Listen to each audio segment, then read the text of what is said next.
युवाओं की आवाज बीरू धनौलिया का संदेश। नमस्कार, मैं शेर सिंह कुश्तवार, आप देख रहे हैं यूनिक क्रांति न्यूज। चलिए आज की खबर की ओर नजर डालते हैं। हम आपको बता दें कि लाहौर क्षेत्र के युवा सामाजिक कार्यकर्ता बीरू धनौलिया ने हाल ही में अखनीवा जिला जालौन में आयोजित 3 दिवसीय बौद्ध गाथा एवं धम्म विजयदशमी कार्यक्रम में मुख्य वक्ता के रूप में भाग लिया।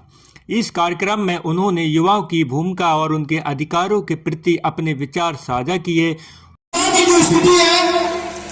वो स्थिति काफी दयनीय हो गई है, क्योंकि एजुकेशन के साथ साथ जॉब भी खत्म है। और वास्तविकता में अगर इस देश का, किसी ने कहा था, अगर किसी राष्ट्र का निर्माण करने के लिए युवा बहुत ही महत्वपूर्ण होते हैं, क्योंकि युवा किसी देश का राष्ट्र निर्माण करने में जो सहायक होते हैं उनसे ज्यादा कोई नहीं कर सकता। लेकिन अगर आज उठाकर देखते हैं, जिससे देश का निर्माण होना चाहिए, जिससे देश का निर्माण होता है, जिसे पार्लियामेंट कहते हैं, अगर हम इसमें युवाओं की भागीदारी देखते हैं तो 12 से 13% युवाओं की भागीदारी है, बाकी के युवा की भागीदारी नहीं है। उसके लिए अगर बात करेंगे तो कुछ गलती हमारी है और कुछ गलती हो सकता है हमारे पेरेंट्स की भी है। वहीं धनौलिया ने युवाओं को देश का भाग्य विधाता बताते हुए कहा कि किसी भी देश का निर्माण युवा पीढ़ी के हाथ में होता है और यही कारण है कि उन्हें सही दिशा में मार्गदर्शन और समर्थन की आवश्यकता है। हम आपको बता दें कि धनौलिया ने अपने भाषण में वर्तमान समय में युवाओं की स्थिति पर चिंता जताई। उन्होंने कहा कि हमारे देश में युवाओं के प्रति नकारात्मक दृष्टिकोण अपनाया जाता है। जब युवा अपने अधिकारों की मांग करते हैं तो उन्हें लाठीचार्ज का सामना करना पड़ता है और कई बार उन्हें जेलों में डाल दिया जाता है।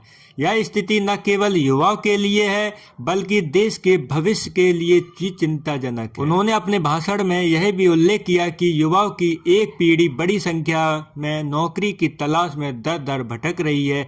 ऐसे में यह सवाल उठता है कि जब युवा अपने हक की बात करते हैं तो उन्हें संसद में उचित प्रतिनिधित्व क्यों नहीं मिलता। धनौलिया ने अपने आंकड़ों का हवाला देते हुए बताया कि मुश्किल में केवल 13 से 14% युवा ही संसद में उपस्थित होते हैं। यह दर्शाया है कि राजनीतिक पार्टियां युवाओं का सही ढंग से प्रतिनिधित्व नहीं कर रही हैं। धनौलिया ने कहा कि राजनीतिक दल अक्सर युवाओं को दुरुपयोग करते हैं, उन्हें केवल झंडे और कुर्सी के लिए इस्तेमाल किया जाता है और सबसे अधिक दुरुपयोग दंगों में होता है। यह एक गंभीर मुद्दा है जिसे पहचानना और समझना आवश्यक है। धनौलिया ने युवाओं से अपील की कि वे इस स्थिति के खिलाफ आवाज उठाएं और अपनी शक्ति का सही उपयोग करें। उन्होंने युवाओं को प्रेरित करते हुए कहा कि वे एकजुट होकर अपने अधिकारों के लिए लड़ें।